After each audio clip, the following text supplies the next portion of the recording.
Hi అండి, నమస్తే. Welcome back to our channel veena vlogs. Today special నాటుకోడి పులుసు. దీని తయారీ విధానం చూసేద్దామా.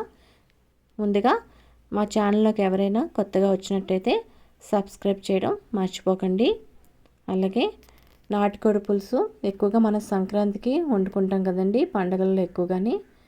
నేను చూపించే ప్రాసెస్లో చేయండి. చాలా స్పైసీగా, టేస్టీగా, కలర్ఫుల్గా వస్తుంది. చాలా టేస్టీగా ఉంటుందండి. నాటుకోడి పులుసు ఎప్పుడో కానీ వండుకోమండి. అలా వండుకున్నప్పుడు పర్ఫెక్ట్గా అన్నీ కుదరాలి కాబట్టి మనం ఇంగ్రీడియంట్స్ కూడా పర్ఫెక్ట్గా ఉండాలి. ఇప్పుడు ముందుగా నాటుకోడి ముక్కలు తీసుకున్నానండి. ఈ ముక్కలు ఇప్పుడు పసుపు, కారం, అలాగే మసాలాలు, అల్లం వెల్లుల్లి పేస్టు, ధనియాల పౌడరు తీసుకోండి.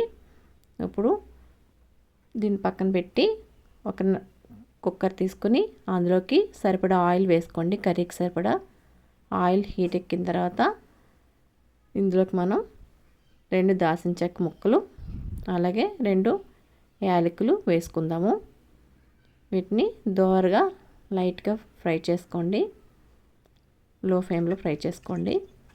ఇప్పుడు కట్ చేసుకున్న ఆనియన్స్ని 4 ఆనియన్స్ తీసుకున్నాను నేను. అంటే మనం తీసుకున్న కోడిని బట్టి ఆనియన్స్ తీసుకుందాము. నేనైతే 2 కేజీలు వేసుకున్నానండి. దాన్ని బట్టి ముందుగా నేను సాల్ట్ కూడా వేసుకున్నాను. తొందరగా మగ్గుతుంది, అలాగే అడుగు పట్టకుండా ఉంటుంది. ఈ విధంగా మనం కలుపుకుంటూ ఉండాలి మధ్య మధ్యలో. ఈ విధంగా మనము ఫ్రై చేసుకుంటూ ఉందాము. గోల్డెన్ బ్రౌన్ కలర్ వచ్చే వరకు కాసేపు మూత పెట్టేసుకుని అంతే. తొందరగా కుక్ అవుతుంది, బాగా మగ్గుతుంది కూడా ఆనియన్స్. అలాగే మన గ్రేవీ కోసము ఒక ఆనియన్ని నేను మిక్సీలో పేస్ట్ చేసుకున్నానండి. మరి కచ్చా పచ్చగా పేస్ట్ చేశాను. దీన్ని కూడా వేసుకుని మనము ఫ్రై చేసుకుందాము. ఆనియన్ పేస్ట్ వేసినప్పుడు అడుగు పడుతూ ఉంటుందండి ఎక్కువగాని, అందుకని మనం కలుపుకుంటూ ఉండాలి. ఈ విధంగా చూసారా, బాగా మగ్గింది. ఆయిల్ కూడా పైకి వస్తుంది కదండి. ఇప్పుడు మనము అల్లం వెల్లుల్లి పేస్టు 2-3 టేబుల్ స్పూన్లు అల్లం వెల్లుల్లి పేస్టు వేసుకుంటున్నాను నేను. పచ్చివాసన పోయే వరకు కూడా మనం బాగా ఆనియన్స్లోనే బాగా ఫ్రై చేసుకుందాం. ఈ విధంగా బాగా కలుపుకుంటూ ఫ్రై చేసుకోండి.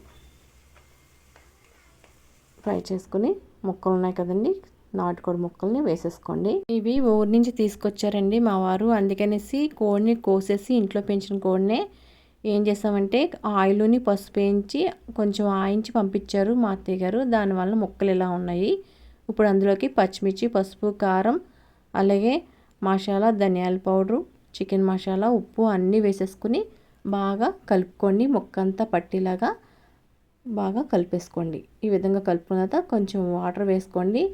మరీ ఎక్కువ వాటర్ వద్దు, ముక్కలు మునిగిపోయేటట్టు కాకుండా కనిపించేటట్ట వేసుకోండి. ఎందుకంటే కుక్కర్లో పెడుతున్నాం కాబట్టి విజిల్లోంచి పైకి వచ్చేస్తుందండి. అలా రాకుండా చూసుకొని పర్ఫెక్ట్గా వేసుకోండి.